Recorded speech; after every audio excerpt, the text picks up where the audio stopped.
Today we are going to be talking about companies.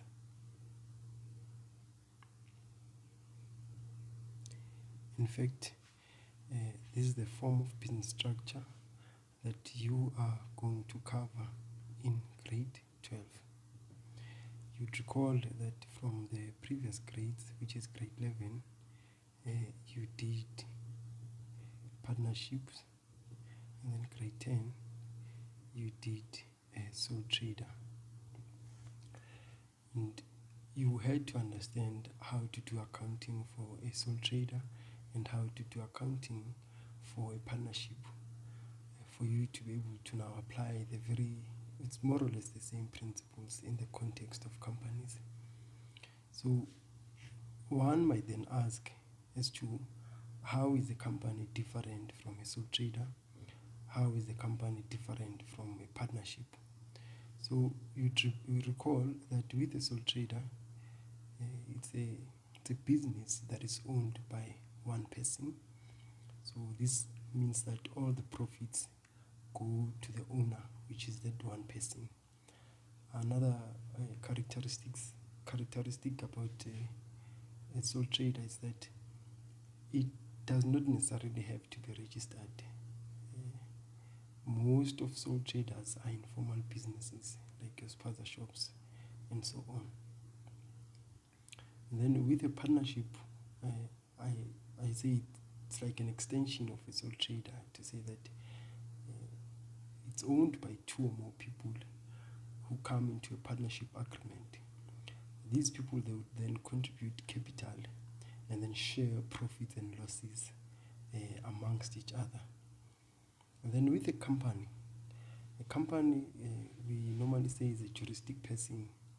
So that means that in the eyes of the law, it's treated more or less the same as a human being, in a sense that it has rights and responsibilities. So the business, simple definition of a company is that it's just a structure in which the shares are sold to the public in exchange for capital. So what I mean by that is that the owners of the company are called shareholders. These are the people who have bought a stake, which is the shares in that particular company. So the background or the definition of a company that I'm talking about here is that of a public company. With a public company, is that the shares are publicly traded on the Johannesburg Stock Exchange or Securities Exchange. So anyone can buy or sell securities, or can buy or sell shares in a public company, so that they can get ownership of that particular company. So maybe you might ask as to, okay then, if I'm buying shares, what do I get in return? So when you buy shares, what you get in return is that most companies will then, of course depending on the type of shares, is that you are going to get something called dividends. Dividends is just the company sharing profits with you each and every period, or the directors can decide as to which period do they want to declare dividend. Of course, it depends on the performance of the business and a whole lot of other factors as well. So now that you understand what a company is, or a public company is that it's a company or it's a business structure where anyone in the public domain can buy shares from this company in exchange for, of course, for capital. So when a company sells shares,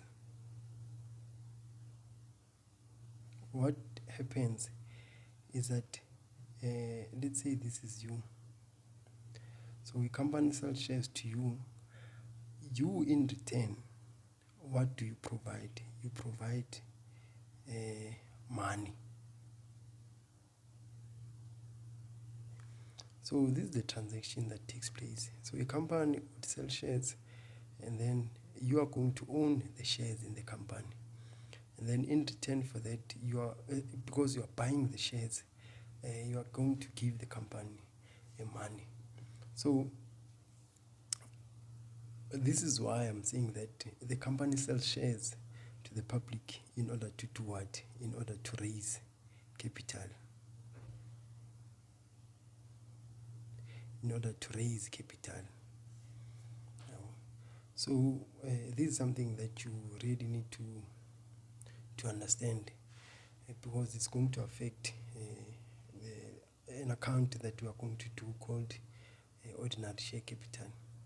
The company would sell shares at a particular price per share, and then you in return, because you're interested in that company, you are going to buy those shares. So you are going to give the company money, and then the company is going to give you ownership or a stake in that particular company. So when this happens, how then does the business or the company record the transaction? It's very simple. So let's say you bought, or let's say the company sells to the public 1 million shares at 2 rand per share. So let's say this is a transaction that took place. The company has sold to the public 1 million shares at 2 rand per share. Which accounts are going to be affected in as far as this transaction is concerned? It's simple. You are going to have bank. Remember, I said to you, when you buy shares, you provide money to the company. So you, in exchange for the shares, you give money, and then it's going to ordinary share capital account. This is an equity account. This is an asset account. It simply means that it increases on the debit, decreases on the credit. Then ordinary share capital account, it increases on the credit side because the equity account, and then it decreases on the debit side. So when you buy shares in this company, the bank account of that particular company is going to go up by how much? By 2 million. Why by 2 million? It's because, remember, the company sold 1 million shares at 2 rand per share. So that means that each share is 2 rand. So you are going to say shares issued multiplied by 2, and it's going to give you 2 million. So this also means that the ordinary share capital account, which is the capital account of a company, remember with grade 10, the equity account, the capital account, we simply said is the capital account, which increased here and decreased here. And then in the case of a partnership, we had each partner having his or her own capital account. And then there was a current account as well, which is another story. So here we are saying, because the company has sold shares to the public, it means that the ordinary share capital, the capital of the company, will increase as well by 2 million. So this is how you record now a transaction whereby a company sells shares to the public. Let's go on to the next one. So you are also going to do ledger accounts as well, relating to retained income. This is also called retained earnings.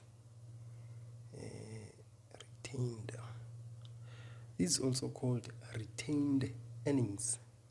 So retained income. So this is income that has been kept, or we can say this is profits that has been kept from the previous periods,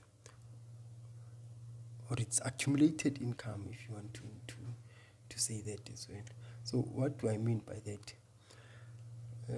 Let's say year one you operate your company and then you had a net profit of, let's say, 2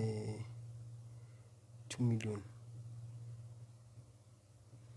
And then year two you operate again, your net profit, of course after declaring dividends and paying tax, let's say it was 3 million. At the beginning of year three, your retained income is going to be how much? It's going to be 5 million. So this is profits that have been accumulated from previous periods. So this is a basic concept or the basic idea behind the retained income account. So the retained income account as well, it increases on the credit side and then it decreases on the debit side because it's an equity account. So your retained income is going to have a balance here brought down on the debit side. This 5 million is going to come here. So this is going to be the balance on the debit side. So what normally happens then is that at the end of each and every year, this retained income would be transferred to the appropriation account. Appropriation account simply means that it's a profit share account. So it's where the profits of the company are shared amongst other different accounts as well. So as I've said, this is an equity account which increases here and decreases here. So it would have a balance brought down on the debit side. So this 5 million then would come here on the debit side.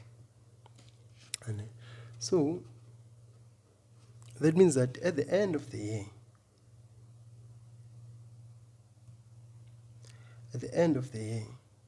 these 5 million will then be transferred to the appropriation account.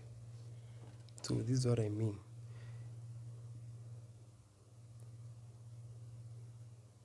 So remember, appropriation means sharing of what? Sharing of profit.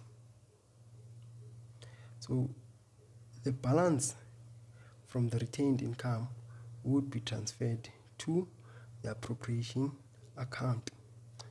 Let me do this.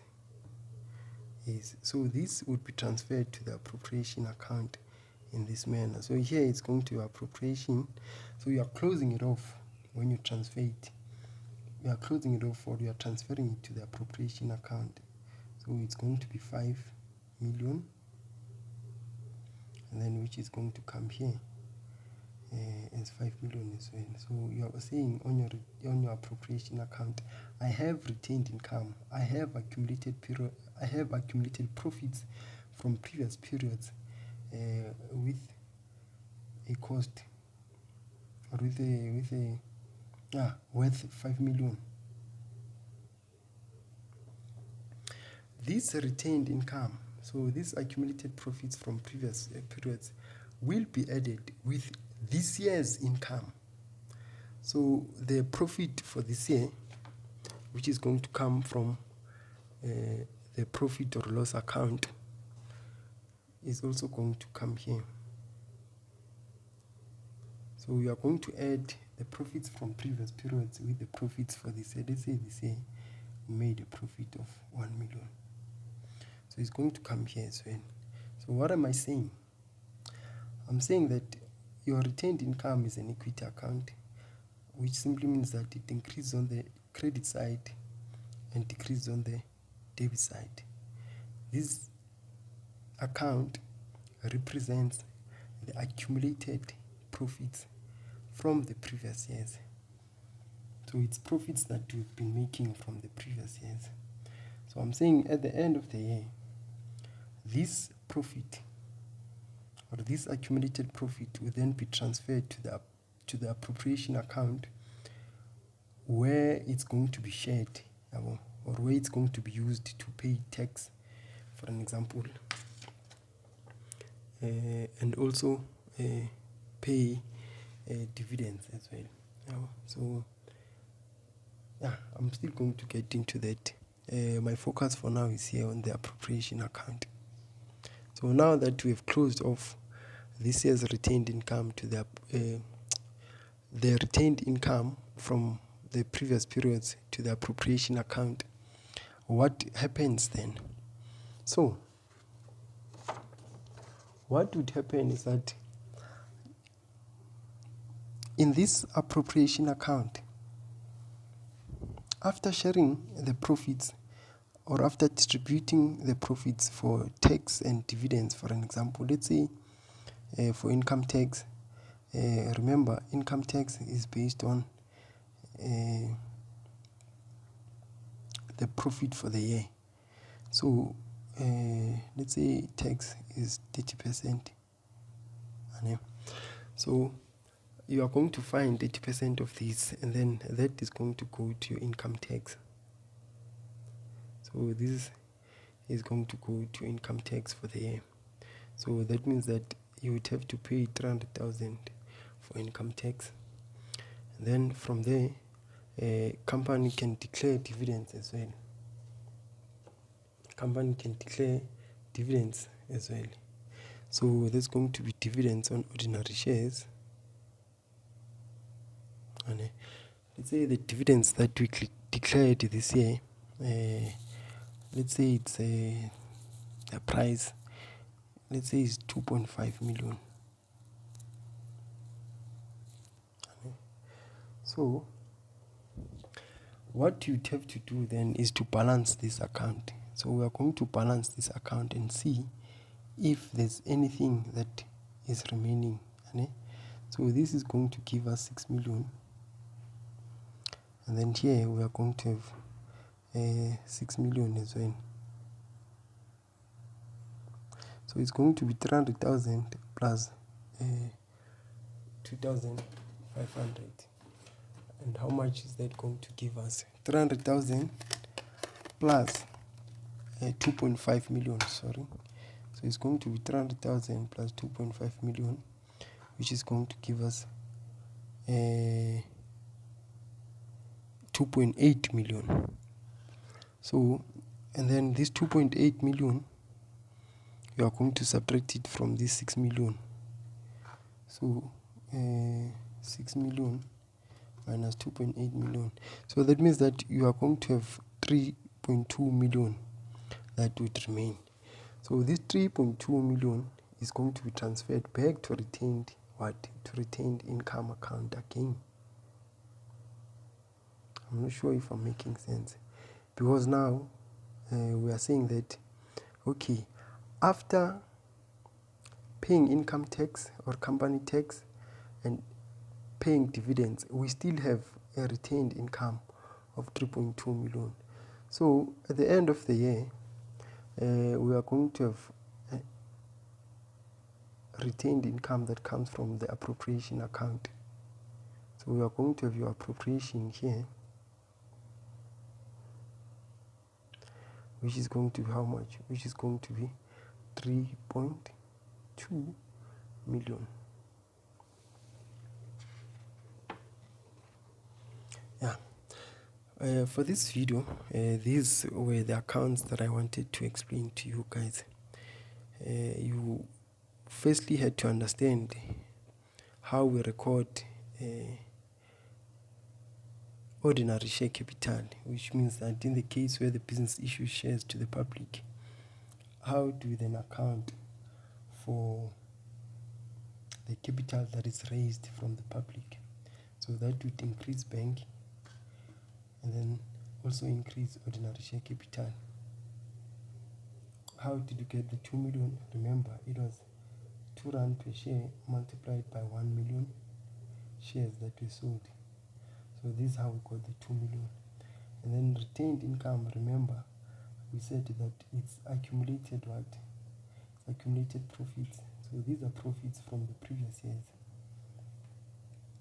So in this example, we had an accumulated profit of 5 million, which then is firstly going to be transferred to the appropriation account. This this is what we did. We closed this 5 million off to the appropriation account. So that means that on the credit side of the appropriation account, you take 5 million, of which you are going to add with the 1 million from the profit or loss account, which is essentially the profit that the business made for the year. And then this accumulated profits and profits for the year is then going to be used to pay for dividends, and then to pay for income tax as well. And then if there's still any income that is remaining after paying income tax and dividends, and then it's going to be transferred back to the retained income account.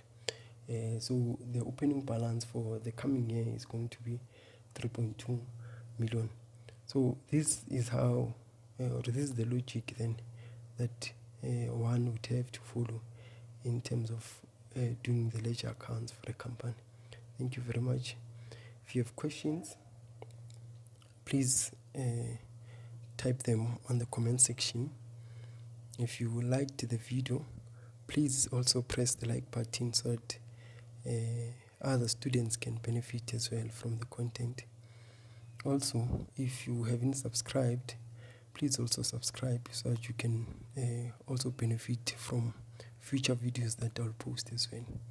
If you go through our channel, you'd see that with most of our videos, especially with the content that we have covered, we have created different playlists as well.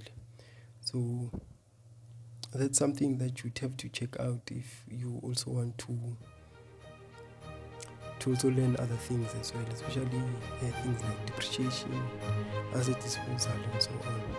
Thank you very much, guys. I'll see you on the next video.